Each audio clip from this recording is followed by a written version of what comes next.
첫 번째 발표를 맡게 된 김성남 부본부장입니다. 제가 오늘 발표할 내용은 마약류 중독의 실체와 그다음에 예방교육의 실제에 대해서 발표를 하게 되었는데요. 일단 세계적인 추세와 또한 거기에 따른 우리나라의 현재의 실태를 말씀드리고 그다음에 우리 경기도 마약퇴치운동본부에서 어떻게 대응하고 교육을 진행하고 있는지 그것에 대해서 발표하도록 하겠습니다.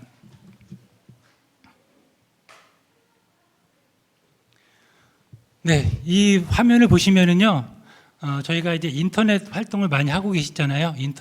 저희가 쓰고 있는 인터넷을 서피스 웹이라고 하고요. 그 다음에 이제 기업에서 내부적으로 하고 있거나 아니면 어떤 학술 자료 등이 들어있는 그런 곳을 딥 웹이라고 하고요. 그 다음에 다크 웹이라 그래서 가장 심층에 있는 곳을 다크 웹이라고 하고 있는데요. 제가 이 말씀을 드리는 이유는요, 현재 그 마약 거래의 실체가 이 다크 웹에 굉장히 많이 편중되어 있기 때문에 이 화면을 보여드리고 있습니다. 실제 여기 나와 있는 글씨들도요, 그 마약청에서 검찰청에서 실제로 검거된 그런 사례에서 나와 있는 그런 내용입니다. 이런 문자를 통해서 다크 웹으로 유도를 해서 약을 거래하고 있었습니다. 그 다크웹의 거래상의 특징이 익명성이잖아요. 근데 그 익명성을 또 한 가지 보증해주고 있는 것이 여기서 말하고 있는 비트코인입니다. 비트코인이 암말해도 장년층보다는 청년층이 더 많이 알고 있고 활용하고 있을 텐데요. 우리나라의 그 추세가 전 세계적인 추세도 마찬가지지만 20대, 30대로 그 마약 소비층이 급격히 젊어지고 있는데요. 이 비트코인이 또 역할을 하고 있다고 할 수 있습니다. 세 번째 사진은요, 이제 반려식물이라 그래서 이게 지금 그 가정집에 지하실이나 이런 곳이 아니거든요. 많은 사람들이 오고 가고 있는 어떤 공공의 장소입니다. 근데 이런 공공의 장소에서 반려식물인 것처럼 이렇게 식물을 키우고 있는데요. 이 세 가지 그 키워드를 조합을 하면은요, 이제 대마가 나오게 됩니다. 이 대마라는 키워드는 뭐냐면은요, 그 현재 코인으로 마약 거래가 대마가 많이 이루어지고 있고요. 그리고 그 거래의 96%가 20대에서 30대, 그리고 이런 대마를 또 불법적으로 재배하면서 이렇게 코인을 통해서 거래를 하고 있었습니다. 이 영상은 동영상으로도 나와 있는데요. 여러분들이 제가 준 키워드로 검색을 해보면은 실제로 검색해서 볼 수 있는 그런 동영상입니다.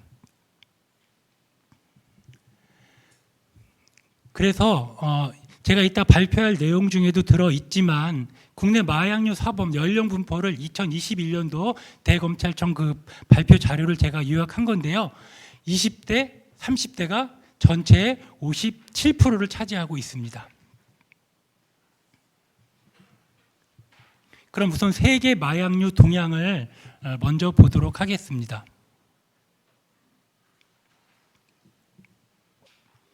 세계 마약 남용 인구는요, 2010년에 2억 2,600만 명에서 2019년에 2억 7,500만 명으로 약 22%가 증가하였습니다.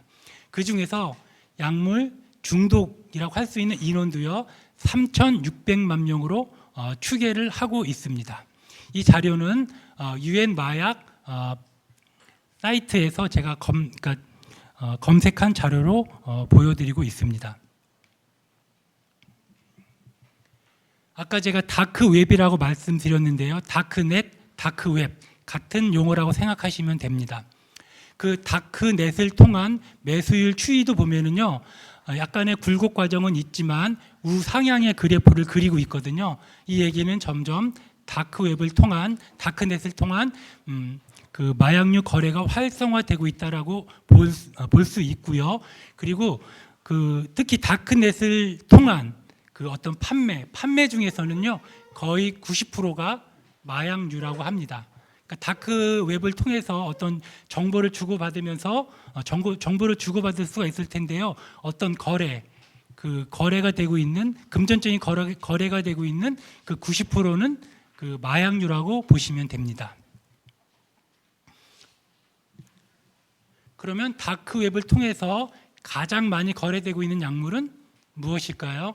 여러분들 한번 생각해 보실 수 있나요? 예, 제가 보여드린 자료에서 보면은요, 카나비스라 그래가지고 대마에 관련된 그런 제품이 가장 많이 거래가 되고 있었고요.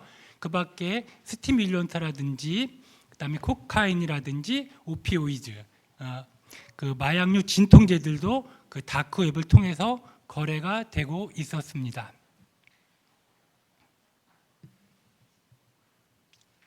이거는 아까 다크웹 자료랑 일치한다고 할 수 있는데요. 세계에서 가장 많이 남용되고 있는 약물은 약 2억 명이 남용을 하고 있는 대마류가 되겠습니다. 이 대마류가 많이 사용되고 있는 이유 중에 하나는 그 북미 쪽에서 대마가 여러 주에서 합법화되고 있거든요. 의료용뿐만이 아니라 비의료용으로도 합법화가 되고 있는데 그 영향이 가장 크다고 할 수 있습니다. 그 다음에 약물 남용 장소의 두 번째는 오피오이드였고, 그 다음에 스티뮬런트인 암페타민, 엑스터시, 이런 순으로 약물 남용자 수가 분포하고 있습니다.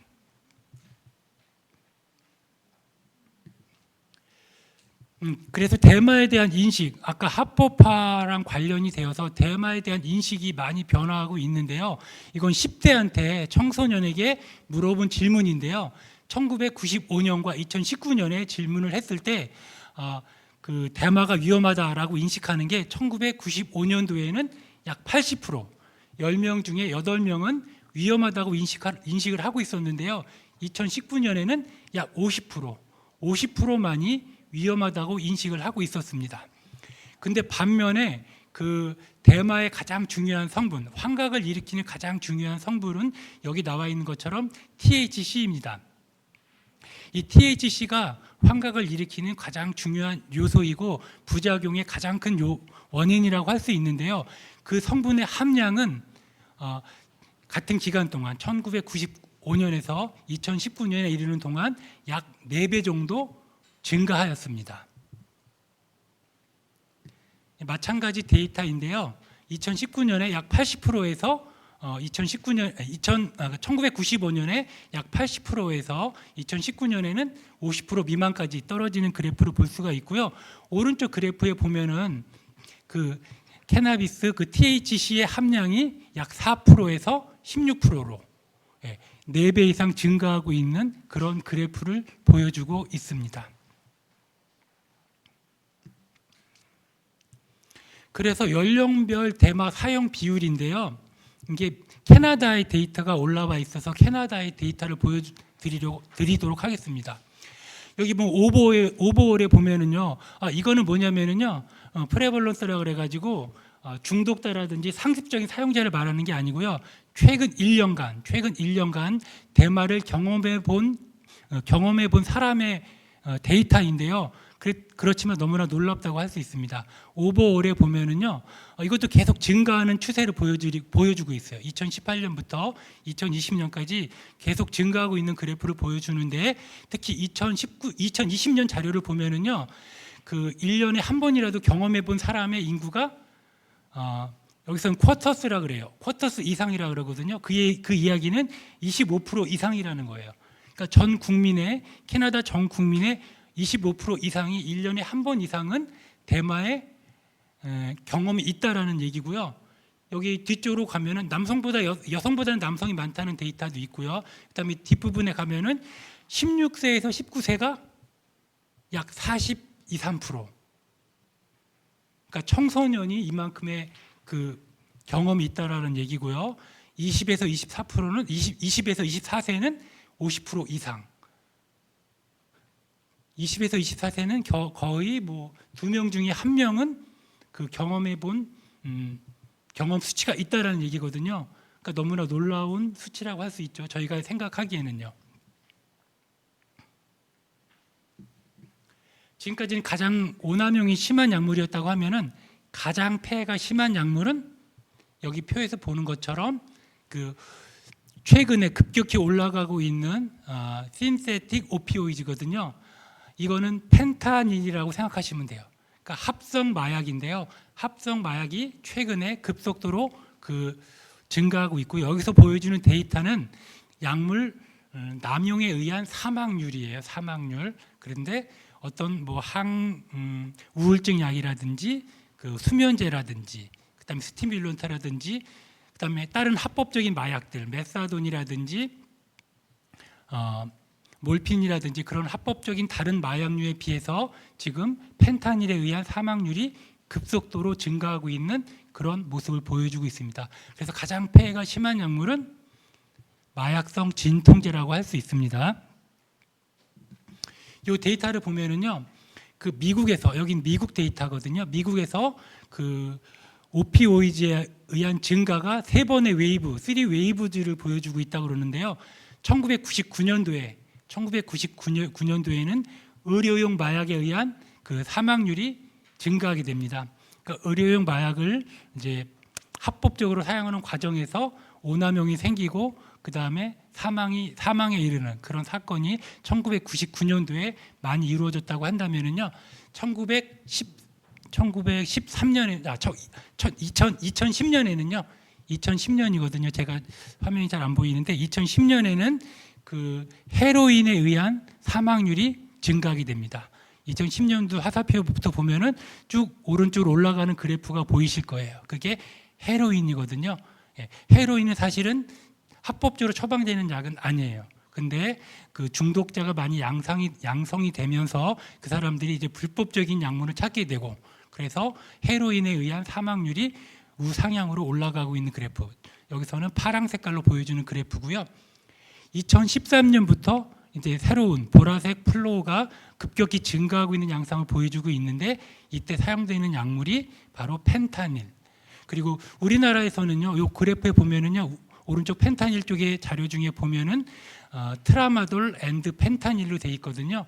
근데 트라마돌이 국내에서는 마약류로 분류되어 있지 않아요. 근데 아직도 트라마돌을 마약류로 분류하고 있는 외국의 사례도 있어요. 근데 우리나라는 마약류로 분류하고 있지 않으면서 어떤 마약 사범 쪽에는 빠지고 있지만, 우리나라에서도 지금 트라마돌이 급격히 처방이 통증 클리닉 등을 통해서 굉장히 많이 처방이 되고 있거든요. 이건 우리가 더 약사로서 또 관련인으로서 좀 더 주의 깊게 보면서 그것도 같이 우리가 추적 조사를 해야 된다고 저는 생각을 합니다. 어쨌든 2013년부터는 그 펜타닐에 의한 그 사망률이 급격히 증가를 하고 있습니다. 다음 데이터는요, 그 사망률을 비교한 데이터인데요. 일단 가장 위에 있는 빨간색은요, 약물 과용에 의한 사망자 추이예요. 물론 모든 사망자를 합한 거니까 가장 많겠죠. 그래서 2020년 기준으로 약 10만 명이 약물 과용에 의해서 사망을 했거든요. 그리고 그 중에서 오피오이드는 그 7만 5천 명 정도. 그러니까 마약성 진통제를 포함한 모든 그 오피오이드에 의한 사망자가 7만 5천 명이라는 통계고요. 그다음에 가장 아래쪽에 있는 게 신세틱 오피오이드고 주로 펜타닐이라고 할 수 있는데요. 펜타닐에 의한 사망이 약 6만 4천 명 정도 됩니다. 전체 약물 중독자의 60% 이상을 펜타닐이 차지하고 있고요. 최근 급속도로 이렇게 늘어나고 있습니다. 그럼 왜 이렇게 펜타닐에 의한 사망자가 증가하고 있을까요? 펜타닐이 워낙 강력한 약이기 때문에 그런데요. 여기 펜타닐 하나는요, 약 50개의 헤로인에 해당되는 독성을 가지고 있다, 사망률을 갖고 있다고 합니다. 다른 데이터, 약효 데이터에서는요, 100배라는 말도 있고 200배라는 말도 있는데요. 치명률에 있어서는 약 50배의 그런 치명률을 가지고 있습니다. 그렇기 때문에 굉장히 극소량만 사용해도 사망에 이를 수 있다는 얘기인데요. 그래서 사망률도 많게 되는 거고요. 제가 가지고 온 미국 데이터의 마지막 데이터인데요. 여기 보면 헤로인과 펜타닐의 믹스처 가격 비교가 있는데요. 이 데이터를 보면서 어떤 걸 보아야 하냐면요. 사실 마약 중독자가 가장 원하는 약은 헤로인이라고 해요. 헤로인. 이 헤로인 중독자들마저도 펜타닐을 너무나 무서워하고 두려워한다고 합니다. 왜냐하면 펜타닐의 독성이 너무나 강해서 약효가 떨어졌을 때 정말 참을 수 없는 아주 극렬한 고통을 느낀다고 합니다. 그래서 헤로인 중독자들조차도 이 펜타닐을 너무나 두려워하고 그 중독되기를 원하지 않는다고 하는데요. 헤로인 값이랑 펜타닐 값을 비교했을 때 헤로인이 굉장히 고가입니다. 이 그래프의 검은 선을 기준으로 위쪽에는 빨간 선이 많고 아래쪽엔 파란 선이 많죠. 예, 그 펜타닐의 함량. 그래서 미국에서는요, 헤로인 중독자들이 헤로인을 원하지 펜타닐을 원하지 않기 때문에 헤로인을 주로 판매하는데 또 가격 부담이 있잖아요. 그래서 펜타닐과 헤로인을 믹스처로 판매를 합니다. 그럼 가격을 떨어뜨릴 수가 있어요. 그래서 펜타닐만 사용할 때는 우리나라 돈으로 뭐 5,000원 미만, 5달러, 10달러 미만으로도 살 수가 있고요. 심지어 공짜로도 구할 수가 있다 그래요. 근데 그만큼 중독성이 크기 때문에 중독된 다음부터는 고가라도 구입을 하겠죠. 그래서 믹스처를 만드는 이유는 가격을 떨어뜨려서 헤로인 중독자들이 쉽게 접할 수 있게 하겠다는 그런 목적과 중독자를 양성하겠다는 두 가지 목적이 있어요. 그래서 이 그래프를 보면서 알 수 있는 거는 펜타닐만 사용하면은 가격은 많이 떨어지겠구나. 그래서 중독자가 양성이 되는 거고요. 아까 말했던 것처럼 펜타닐은 굉장히 극소량으로도 치명적이기 때문에요. 이 중독자들이 허겁지겁 약을 사용하다가 그 치사량을 넘어서 사망에 이르게 되는 그런 것들을 이 하나의 데이터로서 우리가 유추할 수가 있습니다.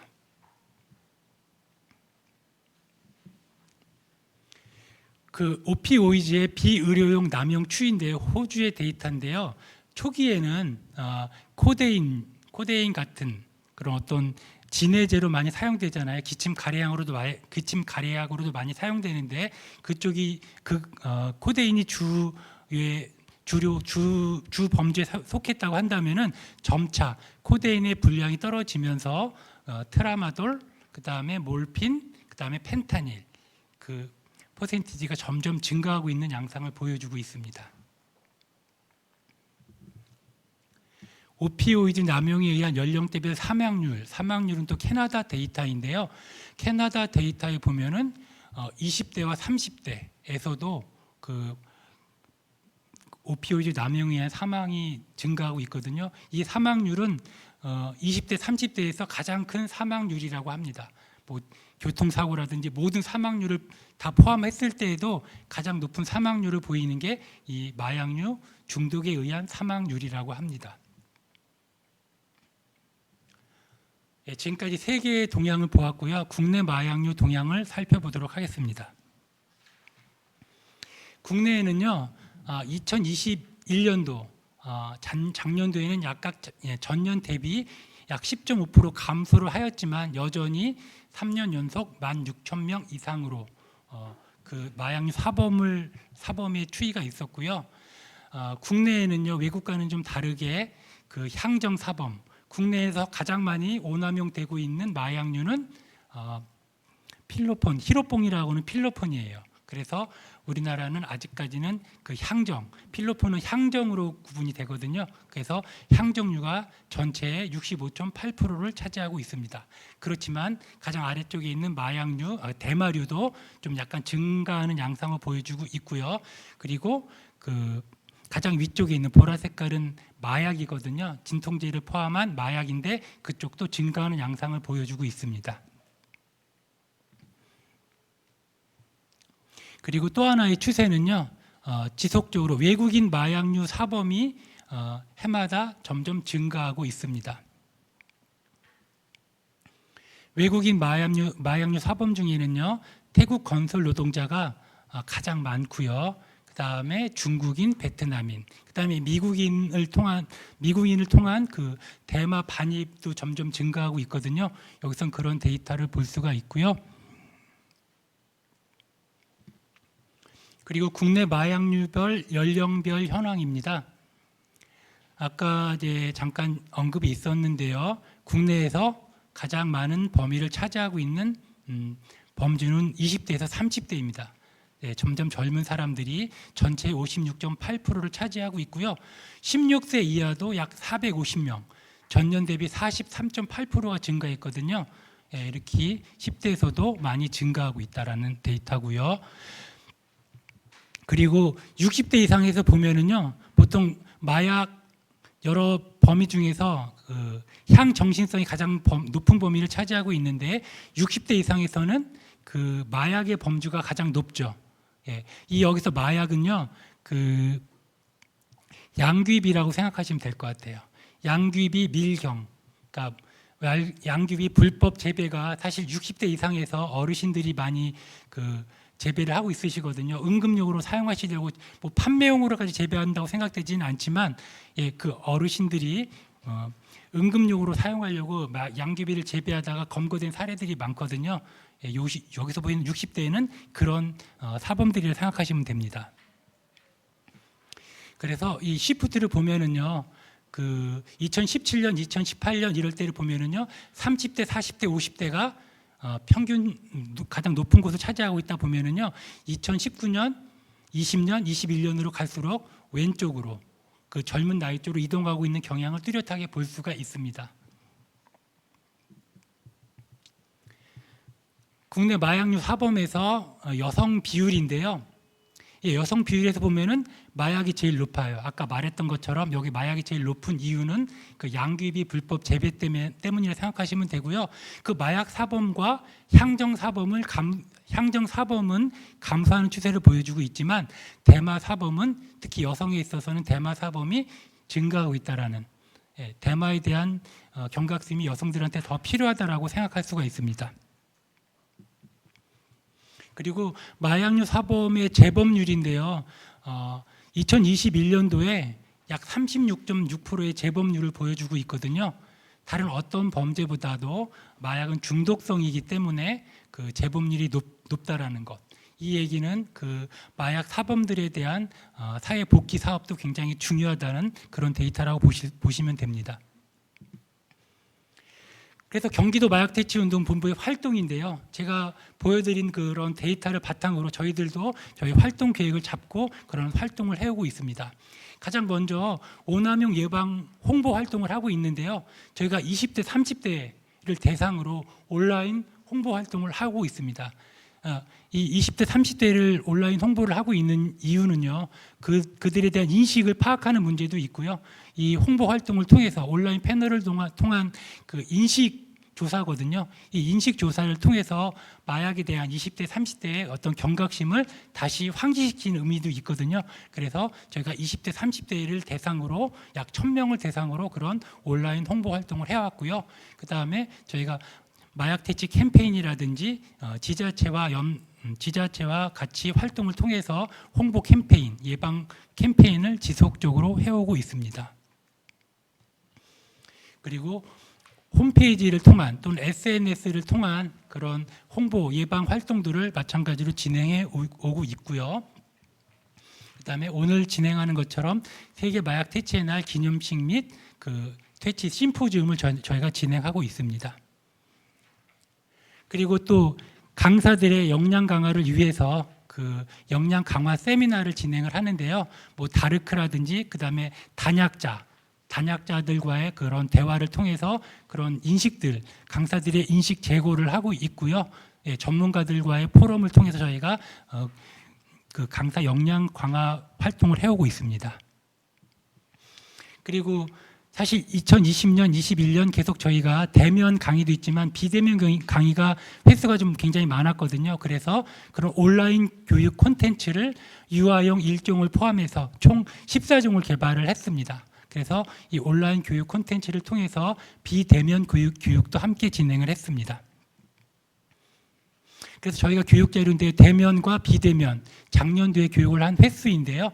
그래서 영유아 예방 교육에서도 보면은 대면 교육이 173회라고 하면은 비대면 교육이 118회. 비대면 교육의 비율도 굉장히 높잖아요. 저희가 자료를 준비하고 이렇게 교육을 진행을 했습니다. 또한 인형극을 통해서 또한 그 역할극, 교육극을 통해서 저희가 홍보 활동을 계속 해오고 있습니다.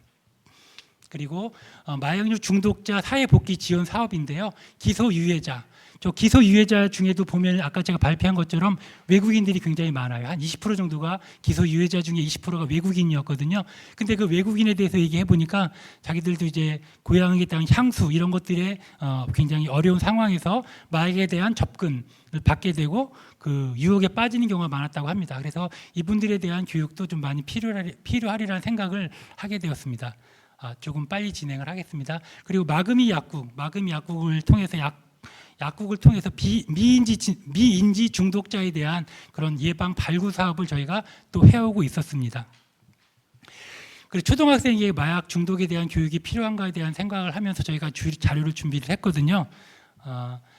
지금 펜타닐 패치는 합법적으로 처방이 되고 있는 패치잖아요. 근데 10대들에 의해서 불법적으로 유통되는 경우가 많았어요. 이게 합법적으로 처방을 하고 있다 보니까 10대들이 그 불법이라는 인식을 하지 못한 상태에서 유통하는 경우가 많이 있었거든요. 그러니까 10대에 대한 교육이 굉장히 필요하다.